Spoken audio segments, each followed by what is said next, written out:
सन्माननीय मुख्यमंत्री आणि आपल्या कॉलेजचे विद्यार्थी माननीय श्री देवेंद्रजी फडणवीस, आपल्या कॉलेजचे दुसरे विद्यार्थी आणि भारताचे केंद्रीय मंत्री आदरणीय नितीनजी गडकरी, मुंबई उच्च न्यायालयाच्या नागपूर खंडपीठाचे प्रशासकीय न्यायमूर्ती श्री नितीन सांबरे, त्याचप्रमाणे समोर उपस्थित सर्व सन्माननीय आजी आणि माजी न्यायमूर्ती, मगाशी अनुभवगाराने उकडे साहेबांचा आणि झोटिंग साहेबांचा सत्कार राहून गेला, थोडे बाजूला बसल्यामुळे दिसले नाही मगाशी. मी कार्यक्रम झाल्यावर तर दोघांचाही सत्कार करणार आहे. गडकरी साहेबांनी आदेश दिला होता की 3च नावं घ्यायची आणि ज्या वेळेला विद्यार्थी चळवळीत आम्ही काम करत होतो त्यावेळेला ते आमचे नेते होते. कधी कधी आदेशाचं उल्लंघन करावं लागतं. फक्त मी जिल्ह्याचे पालकमंत्री चंद्रशेखरजी बावनकुळे, त्याचप्रमाणे समाज कल्याण मंत्री, ज्यांना नागपूरबद्दल बरंच काही बोलले. खरं म्हणजे मी परवाच औरंगाबादवरून आलो आणि औरंगाबादचे लोक मी औरंगाबादचा असं समजतात, त्याच्यामुळे त्यांना नागपूरच्या बद्दल काही द्वेष असायचं काही कारण नाही.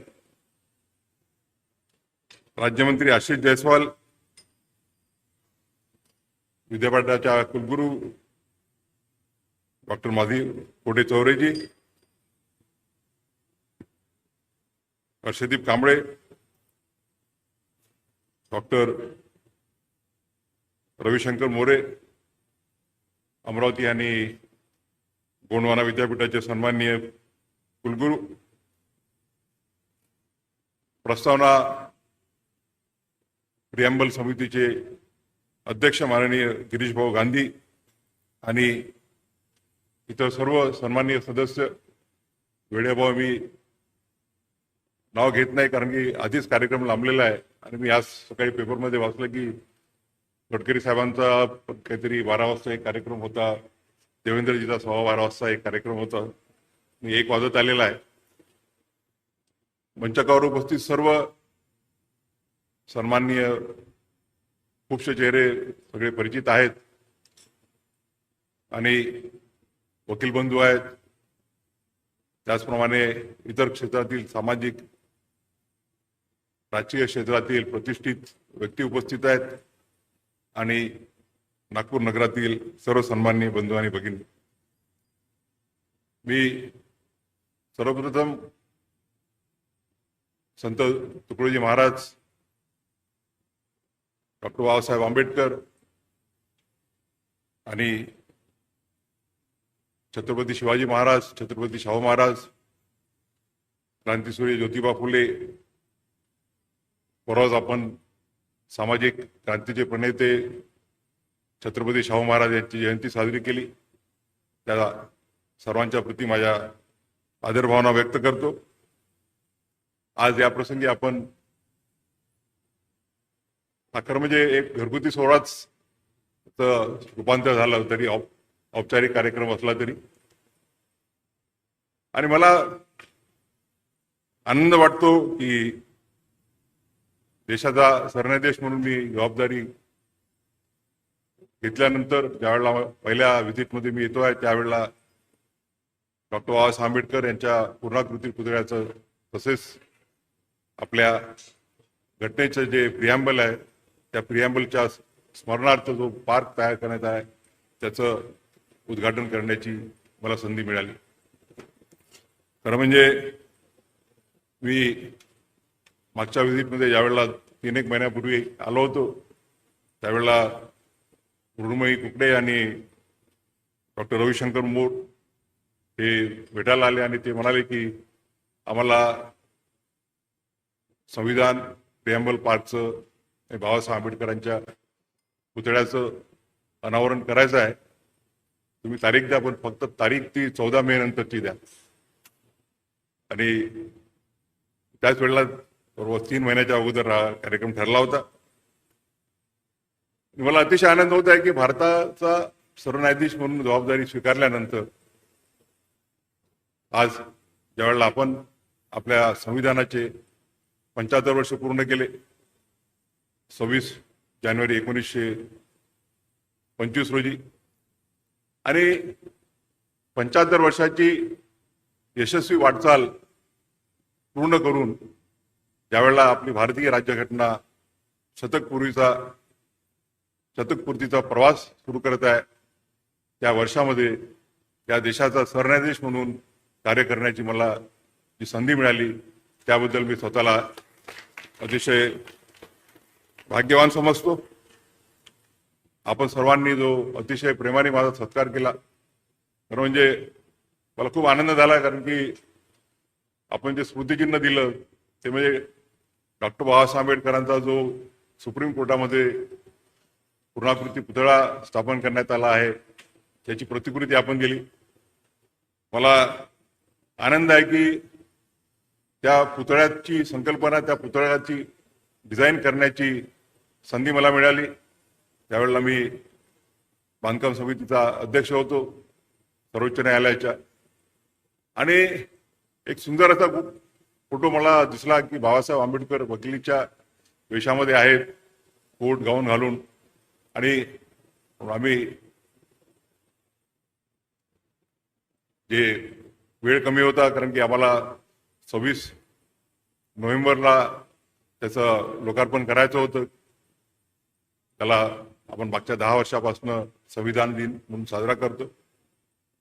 आणि नरेंद्र कुमार नावाचे एक जे आर्टिस्ट आहेत, खूप सुंदर त्यांनी प्रेझेंटेशन दिलं, आणि त्या प्रेझेंटेशननुसार हा पुतळा तयार करण्यात आला. आम्ही आता पुढच्या महिन्यामध्ये बाबासाहेबांचं जे मूळ गाव आहे आंबवडे, त्या तालुक्यामध्ये मागच्या वर्षापर्यंत न्यायालय नव्हतं.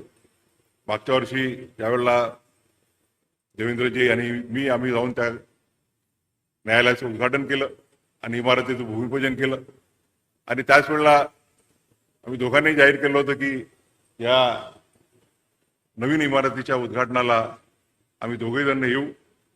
त्यावेळेला देवेंद्रजी वेगळ्या कॅपॅसिटीत होते मागच्या वर्षी, आज वेगळ्या कॅपॅसिटीत आहेत, आणि मला आनंद आहे की या 2-1 महिन्याच्या कालखंडामध्ये मंडणगडच्या इमारतीचं आणि तिथेही बाबासाहेबांचा असाच पुतळा उभा होत आहे.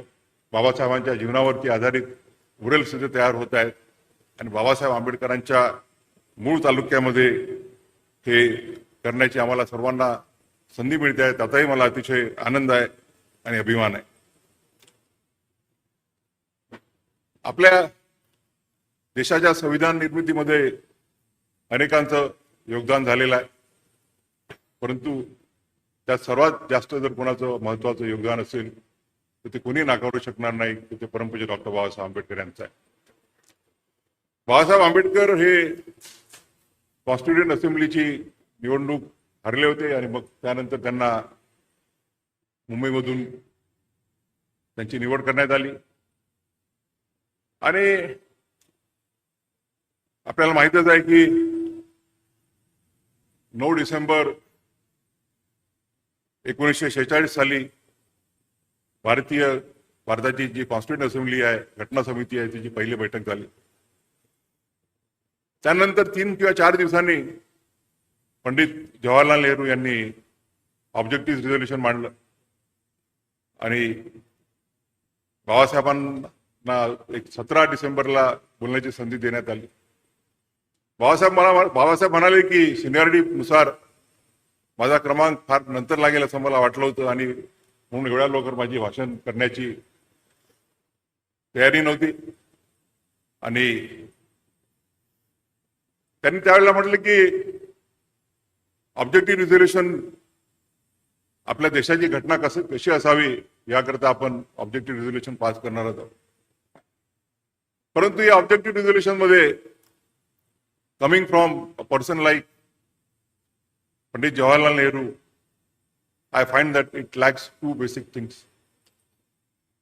बाबासाहेब म्हणाले की आपण राईट्स दिले आहेत, परंतु rights are of no use if we don't provide a remedy for it.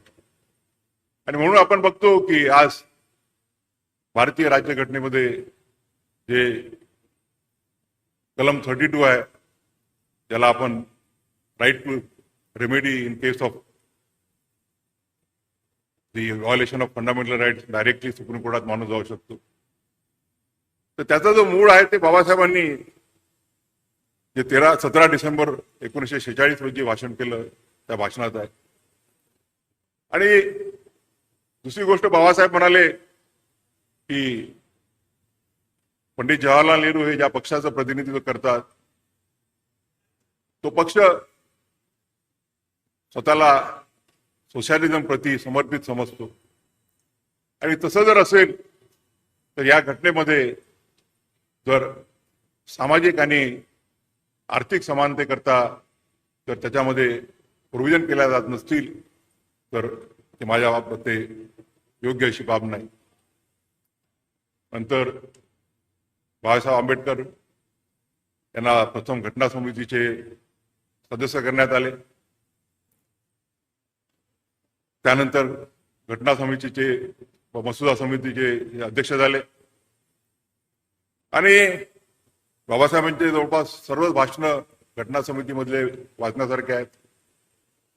परंतु ते काही निवडक अतिशय महत्वाचे भाषण आहेत की जवळपास 2.5 वर्षाच्या मेहनतीनंतर 2.5 वर्षाच्या कालखंडात मसुदा समितीने जी मेहनत केली त्या मेहनतीनंतर 4 नोव्हेंबर 1949 रोजी घटना समितीचा फायनल ड्राफ्ट जो आहे घटनेचा तो घटना समितीला मंजूर करण्याकरता प्रस्तावित करण्यात आला. आणि बाबासाहेबांनी घटनेमध्ये काय काय प्रोव्हिजन्स आहेत त्याबद्दल त्या भाषणामध्ये फार उत्तम असा सांगोपांग केलेला आहे. आपल्या विद्यालयामध्ये मी अनेकदा भारताच्या राज्यघटनेवर बोललेलो आहे. आज विस्ताराने बोलणार नाही. आणि त्यावेळेला बाबासाहेब म्हणाले की मी ज्यावेळेला घटना समितीमध्ये आलो त्यावेळेला माझा एकमेव उद्देश होता आणि तो म्हणजे या देशातील जो वंचित समाज आहे, अनुसूचित जाती, अनुसूचित जमाती, मागासवर्गीय यांचे जे अधिकार आहेत त्या अधिकारांचं रक्षण करणं हा एकमेव माझा उद्देश होता. आणि मी विचारही केला नव्हता की मला मसुदा समितीवरती घेण्यात येईल आणि मसुदा समितीचा अध्यक्ष मी होईल हे तर माझ्या स्वप्नातही नव्हतं. आणि आपल्या घटनेचे काय काय महत्वाचे अंग आहेत ते त्यांनी त्या भाषणात समजावून सांगितलं. सांगोपांग चर्चा झाली. जवळपास 20-21 दिवस मॅरेथॉन सिटिंग झाल्या घटना समितीच्या. आणि बाबासाहेबांनी 25 नोव्हेंबर 1949 रोजी त्या चर्चेला उत्तर दिलं. आणि चर्चेला उत्तर देताना ज्या ज्या काही टीका झाल्या होत्या या दरम्यान बऱ्याच अमेंडमेंट्स करण्यात आल्या राज्यघटनेला. त्या अमेंडमेंट्स बाबासाहेबांनी स्वीकारल्या, त्या घटना समितीने मंजूर केल्या. आणि ज्या अमेंडमेंट्स बाबासाहेबांनी विरोध केला त्या घटना समितीने नामंजूर केल्या. आणि बाबासाहेब म्हणाले, त्यांनी त्या भाषणामध्ये आपल्या राज्यघटनेचे जे काही बेसिक फीचर्स आहेत त्याबद्दल उल्लेख केला. ते म्हणाले की जरी आपली कॉन्स्टिट्यूशन ही फेडरल असली तरी ती अमेरिका सारखी नाही आहे. It is a federal as well as unitary at the same time. बाबासाहेबांवरती टीका करण्यात आली होती की जे कॉन्स्टिट्यूशन आहे it provides for too much of centralism. आणि काही लोकांनी टीका केली की it provides for too much of federalism and therefore in times of war the country may not remain united. बाबासाहेबांनी त्या टीकेला उत्तर दिलं. ते म्हणाले की the constitution is not too much centric, not too much federal. but it is the constitution that we are giving to the country which will suit all the challenges. And I can assure you that the constitution will keep the country united in times of war and also in times of peace. आणि आपण आज बघतो की आपल्या 75 वर्षाच्या प्रवासाकडे की आपल्या आजूबाजूला काय परिस्थिती आहे, आजूबाजूच्या आपल्या देशांमध्ये काय परिस्थिती आहे, मग ते पाकिस्तान असो, बांगलादेश असो, नेपाळ असो, श्रीलंका असो, परंतु जेव्हा जेव्हा या देशावरती संकट आलेले आहेत तेव्हा तेव्हा हा देश एकजुटीने मजबूत उभा राहिलेला आहे, एक संघ राहिलेला आहे. आणि मला सांगायला आनंद होतो की नॉर्मली ज्युडिशियल प्रोनाउन्समेंट बद्दल आणि स्वतःच्या ज्युडिशियल प्रोनाउन्समेंट बद्दल आम्ही बोलू नये, परंतु ज्यावेळेला कलम 370 चा पार्लमेंटने ते रद्द केलं आणि आमच्या पुढे चॅलेंज करण्यात आलं, आणि त्यावेळेला ज्यावेळेला हिअरिंग चालू होतं त्यावेळेला मी म्हटलं की बाबासाहेबांची संकल्पना होती की बाबासाहेब म्हणाले होते की आम्ही जसं अमेरिकेमध्ये प्रत्येक फेडरेशनची वेगळी कॉन्स्टिट्यूशन आहे आणि प्रत्येक राज्याची सुद्धा वेगळी कॉन्स्टिट्यूशन आहे, तिथे फक्त फार लिमिटेड असे सब्जेक्ट आहेत जे केंद्रीय कॉन्स्टिट्यूशनद्वारे गव्हर्न होतात आणि फेडरल याला जास्त स्कोप असतो. आणि म्हणून बाळासाहेब म्हणाले होते की या देशाला एकच घटना अभिप्रेत आहे आणि देशाला एकसंघ जर ठेवायचा असेल तर country needs only one constitution. आणि 370 रद्द व्हायच्या अगोदर परंतु फक्त एका राज्याकरता वेगळी राज्यघटना हे बाबासाहेबांच्या विचाराला धरून नव्हतं, आणि म्हणून तो आम्ही निर्णय जो पार्लमेंटनी निर्णय घेतला होता तो एकजुटाने मान्य केला की जेणेकरून the country will be divided, country will be governed by only one constitution. आज जास्त वेळ बोलता येणार नाही कारण की नितीनजींना, देवेंद्रजींना बाकीच्या कार्यक्रमांना जायचं आहे. मी मगाशी बोलताना म्हटलं की मोर सर म्हणाले की तुम्ही याच कॉलेजचे विद्यार्थी आहात, तर मी म्हटलं नाही, मी या कॉलेजचा नाही, मी गव्हर्नमेंट लॉ कॉलेज आणि डॉक्टर पंजाबराव देशमुख अमरावती लॉ कॉलेजचा विद्यार्थी आहे. पण ते म्हणाले की तुमचा या कॉलेजशी एवढा संबंध राहिलेला आहे की तुम्ही आमच्या कॉलेजचे विद्यार्थी असल्यासारखा. मी इतक्या वेळा कॉलेजमध्ये येऊन गेलो, मग ते जस्ट्रा कॉज असो की मग लेक्चर सिरीज असो, घटनेवरती बऱ्याच वेळेला विद्यार्थ्यांची हितगुज करण्याचा प्रसंग आला. आणि जरी मी या कॉलेजचा विद्यार्थी नसलो तरी या कॉलेजचाच विद्यार्थी असल्यासारखा भाव माझ्यामध्ये, आणि आपल्या स्वतःच्या कॉलेजमध्ये आपण जो माझा अतिशय भावपूर्ण असा सत्कार केला त्याबद्दल मी स्वतःला खूप अभिमानित समजतो. आपलं कॉलेज हे मला वाटतं युनिक कॉलेज असेल.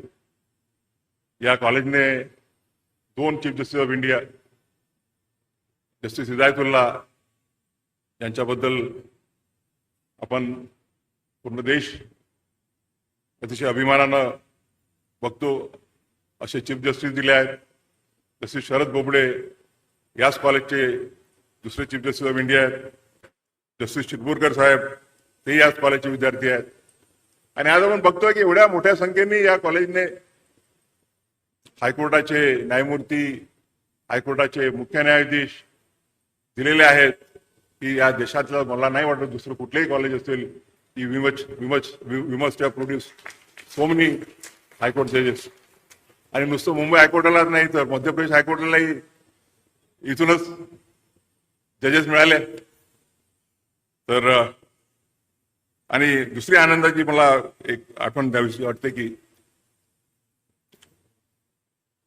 आपण बेसिक स्ट्रक्चर आपल्याला सगळ्यांना माहिती आहे, जे जे कायद्याशी संबंधित आहेत किंवा नाही आहेत. एव्हरीबडी नोज दॅट जो amending powers of the constitution वरती बराच वाद चालला होता, त्याला केशवानंद भारतीमध्ये विराम मिळाला. परंतु आणि 6 लोक एका बाजूला की amending powers of the constitution are limited, 6 जण एका बाजूला की amending powers of the constitution are unlimited, आणि 13वे जे जज होते जस्टिस HR खन्ना यांनी जो व्ह्यू घेतला की though the parliament's powers are not limited to amend the constitution, the parliament cannot amend the constitution so as to change its basic features. परंतु या निर्णयाचा जो फाउंडेशन आहे ते सज्जन सिंगच्या केसमध्ये आहे. सज्जन सिंगच्या केसमध्ये मायनॉरिटी व्ह्यू मध्ये जस्टिस हिदायतुल्ला म्हणाले की I will require stronger reasons than the one given in Shankari Prasad that the powers of the parliament to amend the constitution are unlimited and that the parliament can also amend the constitution so as to take away the fundamental rights which are in its very basic nature fundamental to the constitution. Justice JR Mudholkar जे आपल्या नागपूर उच्च न्यायालयाचे न्यायमूर्ती होते आणि आमच्या अमरावतीचे आहेत, त्यांनी म्हटलं की whether the amending powers of the constitution can be so constitute so as to permit to change the basic features of the constitution. ते म्हणाले की जर बेसिक फीचर जर चेंज करायची, अमेंड करण्याची पार्लमेंटला पॉवर आहे असं जर आपण समजत असू तर मग ते अमेंडमेंट होणार नाही. They will be permitting the constitution itself to be changed. आणि त्या आधारावरती केशवानंद भारतीचा निर्णय घेण्यात आला. आज आपण अतिशय सुंदर असं प्रास्ताविका पार्क, उद्देशिका पार्क किंवा प्रिएम्बल पार्क त्या स्मृतीमध्ये जे उद्यान करण्यात आलं त्याचं लोकार्पण केलेलं आहे. बाबासाहेबांच्या अतिशय सुंदर अशा पुतळ्याचं लोकार्पण करण्यात आलेलं आहे. खरं म्हणजे या सगळ्या गोष्टी नागपूरला होणं हे फार अतिशय महत्वाचं आहे. नागपूर ही अशी भूमी आहे की ज्या भूमीला डॉक्टर बाबासाहेब आंबेडकरांनी निवडलं, त्यांना ज्या वेळेला धर्मांतरण करायचं होतं तर त्यांनी नागपूरची निवड केली आणि 1956 रोजी त्यांनी नागपूरला दीक्षा घेतली आणि दीक्षाभूमीला आज त्यांच्या स्मृतिपीठाचा मोठं स्मारक निर्माण केलेलं आहे. मला व्यक्तिगत आनंद आहे कारण की या स्मारकाच्या निर्मितीमध्ये माझे वडील दादासाहेब गवई, मी कालही उल्लेख केला, दादासाहेब कुंभारे, वासुदेवराव गानार, सदानंदजी फुलदे यांनी या दीक्षाभूमीच्या स्मारकाच्या निर्मितीमध्ये अतिशय महत्वाचं असं काम करून या देशाला गर्व वाटेल असं बाबासाहेबांच्या स्मृतीनिमित्त स्मारक निर्माण केलेलं आहे. त्याच नागपूरमध्ये तो नागपूरचा मध्यबिंदू आहे, जो 0 पॉइंट आहे. भारताच्या दक्षिण आणि उत्तर दिशा, भारताच्या पूर्व आणि पश्चिम दिशा ज्या ठिकाणी मिळतात त्या मध्यबिंदूला सर्वप्रथम संविधान चौक म्हणून नागपूरनेच बहुमान दिलेला आहे. ते संविधान आपल्या सर्वांच्या हृदयात आहे. ते भारताच्या हृदयस्थानी संविधान चौकाच्या निमित्त आपण अधोरेखित केलेलं आहे. त्याच नागपूरमध्ये संविधान पार्कची, संविधान प्रिएम्बल पार्कची निर्मिती करून आपण अतिशय असं महत्वाचं या देशाच्या संविधानाच्या संवर्धनाकरता, या देशाच्या संविधानाबद्दल सर्वांना प्रेरणा देण्याकरता अतिशय महत्वाचं कार्य केलं आहे. त्याबद्दल मी सर्वांचं आणि खास करून जी याकरता समिती नेमण्यात आली होती त्या समितीचं अभिनंदन करतो, त्यांचे आभार मानू इच्छितो. मगाशी विषय निघाला कोणाचं किती श्रेय आहे, काय श्रेय याच्यामध्ये भरपूर लोकांचं आहे. सगळ्यात अगोदर ही संकल्पना मला वाटते अनिल हिरेकर यांनी मांडली. त्यानंतर पूरण मेश्राम त्यावेळेला रजिस्ट्रार होते, त्यांनी मोठ्या प्रमाणात पुढे नेण्याचं काम केलं. बावनकुळे साहेब त्यावेळेला गार्डियन मिनिस्टर होते. बावनकुळे साहेबांबद्दल तर नितीनजी म्हणालेच. आमच्याकडे औरंगाबादला चिटसर साहेब ओळखत असतील त्यांना. नानासाहेब शिंदे नावाचे एक वकील होते आणि ते त्यांचं नेहमी आर्ग्युमेंट राहायचं की your lordships can do anything under article 226. We can also stop a flying plane. त्यांना म्हटलं तुमचं आर्ग्युमेंट ठीक आहे, पण एखाद्या वेळेला ते विमान जर त्या आपल्या उच्च न्यायालयाच्या बिल्डिंगच्या वरच उडत असताना आपण त्याला थांबायचा आदेश दिला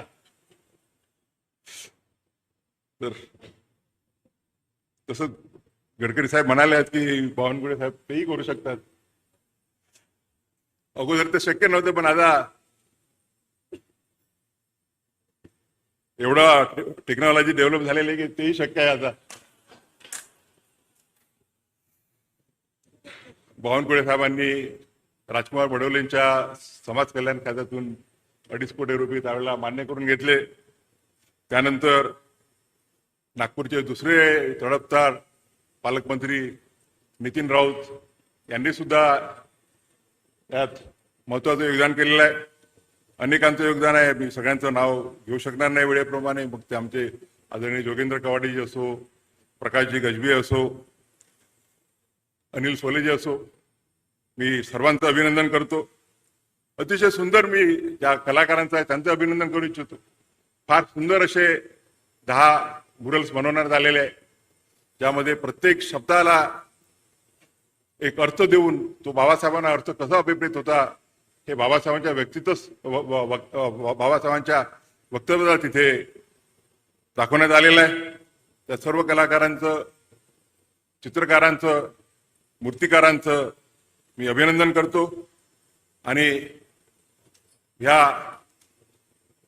प्रियांबल पार्कमधून त्या बाबासाहेब आंबेडकरांच्या पूर्णाकृती पुतळ्यातून जो त्यांच्या वकिलीच्या विषयातला आहे तो आम्ही सुप्रीम कोर्टात जो पुतळा बसवला तो असा बसवला की बाबासाहेब सुप्रीम कोर्टाकडे जाताना चालत होते तसं दिसलं पाहिजे.